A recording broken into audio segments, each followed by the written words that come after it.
101 मुद्रा छोटकौनो वाजपेयी गोड़वा की तरफ से, 101 मुद्रा अनूप गुप्ता जनगांव की तरफ से, 51 मुद्रा राम लखन बिजौली की तरफ से, 101 मुद्रा वापाई की बहन बहुती की तरफ से।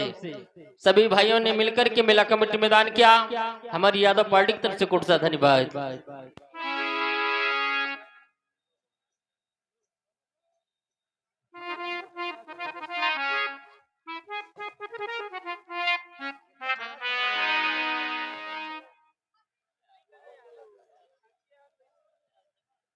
आओ भगवान, हमारी तुम्हारी मित्रता हो।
हे महाराज, आज तो बहुत ही शुभ दिन है, बहुत ही पावन दिन है। महाराज, आप तो जानते ही हैं, जिनके दर्शन के लिए ऋषि मुनि हजारों वर्ष तपस्या करते हैं, किंतु फिर भी उन प्रभु के दर्शन नहीं होते।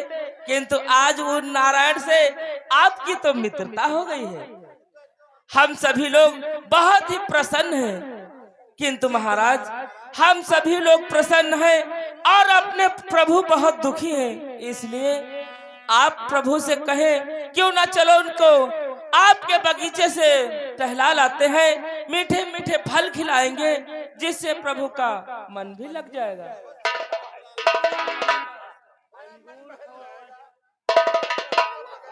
भगवान, चलो हम तुम्हें बगीचे की सैर कराते हैं और वहां पर तुम्हें अच्छे अच्छे फल खिलाते हैं। आ भगवान, कि मिलता है सच्चा सुख केवल, कि मिलता है सच्चा सुख केवल भगवान तुम्हारे चरणों में।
महाराज, तो तबीयत पिरात का तबीयत खराब होती है, पिराती नहीं।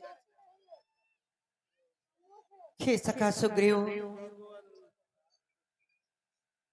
जब से हम ऋषमुख पर्वत पर आए हुए हैं तब से सदैव तुमको उदास ही पाया है और तुम्हें चिंता में देख करके हमारा भी हृदय चिंतित हो जाता है। इसलिए हमें बतलाओ कि तुम्हें किस प्रकार की चिंता है। हे भगवान, आप मेरे हृदय का हाल जानना चाहते हैं तो मैं अवश्य बतलाऊंगा भगवान। बोलो कपिराज। सुनो भगवान, हम दो भाई थे। हमारे बड़े भाई का नाम बाली था और हमारा नाम सुग्रीव। दोनों में अपार मित्रता थी, अपार प्रेम था। और जानते हो भगवान कि नाथ बाली अरु हम दो भाई,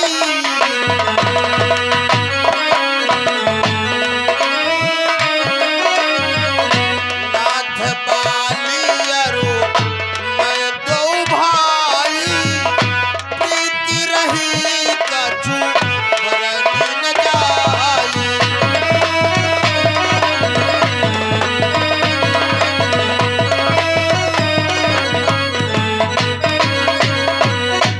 भगवान, हम दोनों भाइयों में अपार प्रेम था। एक दिन हम दोनों भाई राज दरबार में ही बैठे थे। अचानक मैदानों ने आकर मेरे भाई बाली को ललकारा। हमारे भाई बाली को ब्रह्मा जी का वरदान प्राप्त था कि जो व्यक्ति हमारे भाई के सम्मुख लड़ने के लिए आएगा उसका आधा बल हमारे भाई बाली में चला जाएगा। अचानक मैदानों ने आकर मेरे भाई बाली को ललकारा। हमारा भाई बाली उसकी ललकार ना सहन करते हुए उसके पीछे पीछे चल पड़ा। भाई होने के नाते मैं भी चल पड़ा। चलते चलते वो मैदानों एक खोह में घुस गया। हमारा भाई बाली मुझसे कहने लगा कि हे ब्राज सुग्रीव, कि मास दिवसो कहाँ रहे वो खरारी,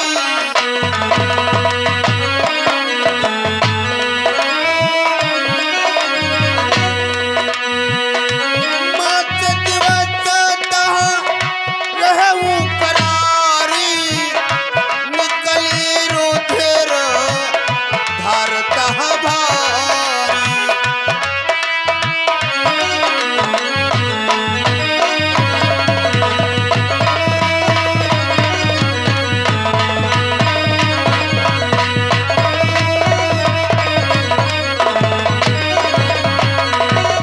भगवान, हम अपने भाई बाली का इंतजार करते करते उस गुफा के मुख पर अचानक मैंने देखा उस गुफा से रुधिर की धारा बह निकली।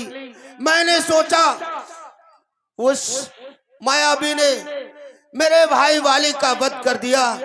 मैंने एक छोटा सा पहाड़ का टुकड़ा उठाकर उस गुफा के मुख पर रखकर और वहां से सीधा पंपापुर में आ गया। यहाँ राजा के बगैर राज्य सुना था। मंत्रियों ने मुझे पंपापुर का राजा बना दिया। कुछ दिन ही व्यतीत हुए, मैंने क्या देखा, हमारा भाई बाली दौड़ता हुआ चला आ रहा है। जब तक मैं उससे सिंहासन से उतरकर कुछ कहता सुनता, उसने आकर सिंहासन पर बैठा हुआ देखकर क्रोध के मारे मुझे सिंहासन से उठाकर नीचे पटक दिया। और इतना ही नहीं, मेरी पत्नी भी छीन ली और मुझे घर से बेघर कर दिया। तब से हम इस ऋषमुख पर्वत पर रहते हैं भगवान। बस कपिराज बस, उसने ऐसा दुष्टता का कार्य किया है।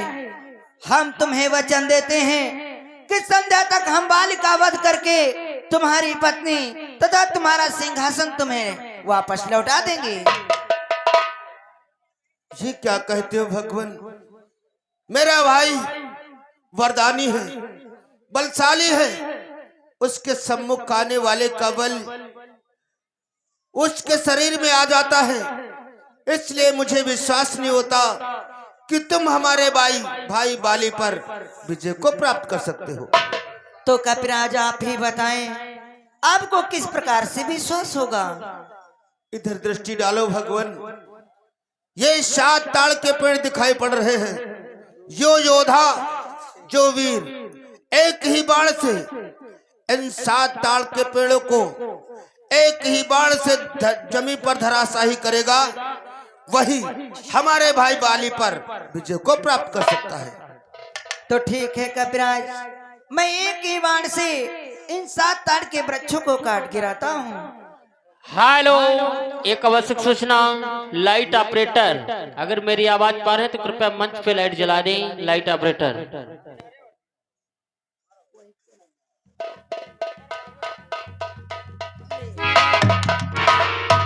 जय श्री राम। अब मुझे विश्वास हो गया कि तुम मेरे भाई बाली पर अवश्य विजय को प्राप्त कर सकते हो। तो जाओ सुग्रीव, तुम बाली से रण करने के लिए जाओ। अवसर मिलते ही मैं बाली का वध कर दूंगा। ठीक है भगवान, मेरा प्रणाम सबका। तुम्हारी विजय हो। जय Shri Ram. Hello check, hello. आप है श्रीमान पप्पू चौकीदार